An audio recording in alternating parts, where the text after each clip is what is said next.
जी हाँ दोस्तों, मुंबई में महाराष्ट्र में बहुत बुरी स्थिति चल रही है। महाराष्ट्र सरकार की स्थिति बिगड़ी हुई है। अब भैया हो भी क्यों ना, जब आप गलत चीजों में लिप्त रहोगे और आप ही के व्यक्ति जब आपको एक्सपोज करेंगे तो भैया स्थिति तो बिगड़नी है।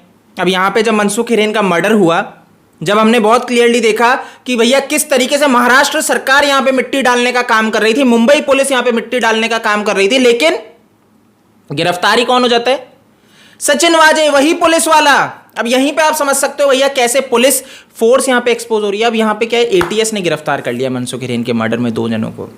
एक है पुलिस वाला और एक है क्रिकेट का मैच फिक्सर, मतलब एक बुकी, उसको गिरफ्तार किया है। नाम अभी नहीं है, नाम आएंगे जब आपको बता दिया जाएगा, बट 2 लोगों को गिरफ्तार किया है एटीएस ने। अब ये गंभीर है।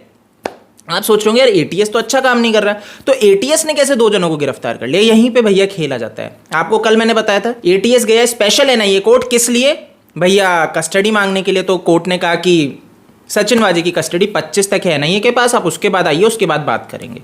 ठीक है, अब यहां पे 2 गिरफ्तारी हो जाती है और कल की कल हमें पता लगता है कि होम मिनिस्ट्री ने कह दिया कि एनआईए ही जांच करेगी मनसुख हिरेन के मर्डर की। तो यह गंभीर है कि अब ये यहां पे कोर्ट में जाके ये कहेंगे भाई हमारे पास लीड है, हमारे पास सबूत है, गिरफ्तार है हमारे लोग, तो आप हमें सचिन वाजे की कस्टडी दीजिए जिससे कि हम जांच कर सके। अब दिक्कत यहां पे है कि सचिन वाजे की जांच अगर मुंबई पुलिस महाराष्ट्र सरकार के अंडर एटीएस के हाथ चली जाती है तो ये केस दब जाएगा, प्रभावित हो जाएगा और दूषित हो जाएगा। कैसे?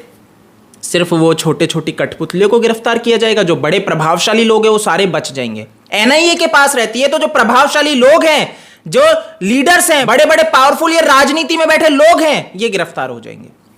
यहीं पे सारा खेल है, यहीं पे भैया दिक्कत आ जाती है, ये सारा खेल है। तो इस वजह से एटीएस चाह रहा है कि भैया हमारे पास रहे। और यहां पे परमबीर सिंह जो भैया आरोप लगा रहे हैं, ये बहुत सही हुआ, मतलब बहुत सही हुआ कि ये आपस में एक दूसरे को एक्सपोज कर दिए। इससे क्या होगा, सुशांत को जस्टिस मिलने में फायदा होना है। अब देखना ये दूर तक जाएगा केस और सुशांत के लिए बेनिफिशियल रहने वाला है। तो ये काफी अच्छी चीज है एनआईए की यहां पे एंट्री होना मनसुख हिरेन के मर्डर में, ये काफी नए डेवलपमेंट उजागर करेगी और इससे भी सुशांत के केस में फायदा होने वाला है। अब देखना यहां पे क्या, ये सब जाएंगे जेल। परमबीर सिंह कोई दूध का धुला नहीं है। और मेरे को तो ताज्जुब हो रहा है, जो सुशांत के लिए आवाज उठा रहे हैं वो परमबीर सिंह के लिए म्यूट है और अनिल देशमुख के लिए बोल रहे हैं। मेरे को समझ में नहीं आ रहा क्यों, ये दोहरा चरित्र क्यों? आप सत्य क्यों नहीं बोल पा रहे? परमबीर सिंह साहब की ऐसी क्या नजदीकियां हैं जो आप उस व्यक्ति के ऊपर बात करने में तो म्यूट हो जाते हो, और करते हो तो इतनी चतुराई से करते हो कि परमबीर ने ये 100 करोड़ वाला भैया आरोप लगाया। अब यहां पे भैया परमबीर ने जो आरोप लगा दिया है कि 100 करोड़ भैया हफ्ता वसूली करवाते थे, महीने की वसूली, तो ये सारा पूरा जो कांड चल रहा है इतना बड़ा, इसमें भैया अनिल देशमुख जी कह रहे हैं मैं भैया केस करूंगा परमबीर के ऊपर। क्यों? क्योंकि ये झूठ बोल रहे हैं। अब ये आपस में एक दूसरे को एक्सपोज कर रहे हो। और अब भैया यहां पे उद्धव ठाकरे जी का जो मत है वो समझना, लेटर गया, आपको अभी तक यही था, बहुत लोगों के सवाल आ रहे थे कि जो लेटर है ये भैया इस पे साइन नहीं है, सिग्नेचर नहीं है। इसके ऊपर क्लैरिटी आ चुकी है परमबीर सिंह की कि वो लेटर उनके द्वारा ही भेजा गया, उन्हीं की ईमेल आईडी से थे, ऑफिशियल ईमेल आईडी नहीं थी लेकिन उन्हीं की ईमेल आईडी थी। ठीक है, तो ये वाली क्लैरिटी हो जाती है कि परमबीर सिंह ने ही चीफ मिनिस्टर ऑफिस को भेजा था। जो चीफ मिनिस्टर ऑफिस यानी कि उद्धव ठाकरे जी जो पहले बात कह रहे थे कि ये जो भैया पूरा लेटर है ये जो भेजा गया इसकी जांच की जाएगी क्योंकि ऑफिशियल ईमेल आईडी से नहीं, तो वो अभी भी ये चाह रहे थे कि चीजें मैनेज हो जाए। तो इससे क्या संकेत आता है कि परमबीर सिंह विरोधी हो चुका है। क्यों? आप उसका ट्रांसफर करते हो और उसके बाद भैया उसके ऊपर आरोप लगा देते हो, तो भैया व्यक्ति को हो चुका है क्योंकि इसने देखा है। मैं आपको बहुत क्लियरली बता दूं, इसको पता है ये जेल जा रहा है, ये लिप्त है सचिन वाजे के साथ इन सब चीजों में, तो अब ये डर तो सताएगा ही। अब ये यहां पे इस चीज को भी देख रहा है किस तरीके से यहां पे सरकार ने सचिन वाजे से खुद को बचाने की कोशिश की है और उसके ऊपर सारी चीजें जाए वो बलि का बकरे, ये करने की इन्होंने पूरी प्लानिंग कर ली है। तो अब यहां पे परमबीर सिंह जब ये समझ चुका है कि मैं जाऊंगा तो मेरे को भी सपोर्ट नहीं किया जाएगा, मेरा ट्रांसफर पहले ही इस चीज को इंडिकेट कर देता है कि मेरे साथ ये सरकार नहीं खड़ी रहने वाली, ये एमवीए मेरे साथ खड़ी नहीं रहने वाली। यहां पे जो ये दिक्कत, जो चिंता इनको सता रही है, उसके कारणवश इन्होंने लेटर लिखा जो उद्धव ठाकरे को भी नहीं पता था। जी हां, और उद्धव ठाकरे यहां पे चाह रहे हैं भाई ये क्या कर रहा है, मेरी क्यों एस्तेस कर रहा है। और उस लेटर में इन्होंने क्लियर कह दिया, मैंने भाई उद्धव जी तुम्हें भी बताया था, शरद पवार को बताया था, और उसके बाद भी आप लोगों ने कुछ नहीं संज्ञान लिया।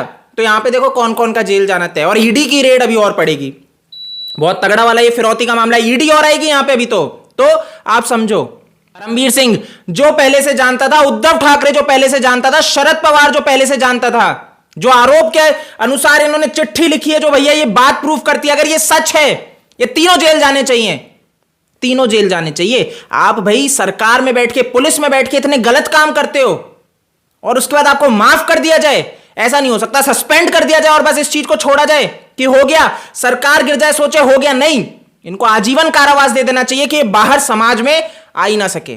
बहुत क्लियरली बता रहा हूं। और यहां पे आदित्य ठाकरे भैया कोरोना का बहाना लेके बैठ चुके हैं, ताज्जुब होता है। तो इस चीज को समझो दोस्तों, यहां पे जो ये खेल रचा जा रहा है, ये खेल ही सब इसीलिए स्टार्ट हुआ है कि अब ये फंस चुके हैं। एनआईए जो जांच कर रही है, वो मैंने आपको कहा ना, जिस तरीके से एनआईए की जांच बड़े व्यक्ति को पकड़ेगी, एनआईए छोटे बड़े ये इनको नहीं, जो कठपुतलियां हैं, और ये कठपुतली को फंसाने के लिए भैया एटीएस जांच कर रही है। इस चीज को समझना। तो वो कस्टडी चाह रहा है और यहां पे एनआईए कस्टडी नहीं देने देगा। वो भैया पहले ही मर्डर का ले चुका है, मनसुख हिरेन का हम करेंगे, अब कोर्ट में क्या रहता है ये देखने का मौका है। बाकी बहुत क्लियरली बता रहा हूं, जीत सत्य की होती है, आपको भगवान को पकड़ना पड़ेगा। आज जो हम देख रहे हैं, इससे ये चीज तो एकदम क्लियर हो जाती है कि सुशांत को जस्टिस मिलेगा और कोई नहीं है जो हिला सके। ये बुरे बुरे फंसेंगे। आपको अगर ये लग रहा है जिनकी तिलमिलाहट बौखलाहट यही है, इसी कारण है क्योंकि ये जेल जाना इनका लगभग मतलब 100% तय है। और थोड़े से दिन में आप देखना भैया एक के बाद एक सारे के सारे खुलने वाले पत्ते। तो यार इस वीडियो में इतना ही है, इसको ज्यादा से ज्यादा शेयर करो कि बाकी लोग भी अवेयर हो सके। और ये बहुत ऐसा समय मैं आपको बहुत क्लियरली बता देता हूं, जो मनसुख हिरेन का मर्डर है ना, ये क्यों ऐसा इनिशियल टाइम है आप लोगों के लिए कि जो सत्य के लिए लड़ रहे हैं, जो सत्य के लिए लड़ रहे हैं, जो प्रताड़ित हैं इस सरकार के द्वारा, इस पुलिस के द्वारा, जो गुंडे वहां पे बैठ के जिनसे फिरौतियां मांगते हैं, और जो भैया सुशांत के इंसाफ, दिशा सल्यान के इंसाफ की बात कर रहे हैं, और जो लोगों तक अभी तक पता नहीं है, जो बोल रहे हैं भैया सुसाइड है सुशांत का। ये टाइम है बताने का उनको कि आप देखो कि कैसे जिस मुंबई पुलिस के आप बोल रहे थे, उनके लोग बैठ के आज ये चीजें कर रहे हैं। किस तरीके से जिस महाराष्ट्र सरकार की आप तारीफें कर रहे थे, वो भैया क्या गलत क्रिमिनल काम कर रहे हैं। तो ये पता होना चाहिए उन्हें कि भाई कैसे सुशांत को भी आज मार डाला, वो सुसाइड नहीं मर्डर है। तो इस वीडियो को ज़्यादा से ज़्यादा फैलाओ। मैं जो भी वीडियोस डालता हूँ उसको ज़्यादा से ज़्यादा शेयर करो, इसको लाइक करो, और अगर नए हो तो इस चैनल को सब्सक्राइब करो। आप मेरे को फेसबुक, ट्विटर, इंस्टा पे फॉलो कर सकते हो, वहाँ मेरा जो यूज़र नेम है आपको साइड में दिख जाएगा। जय हिंद।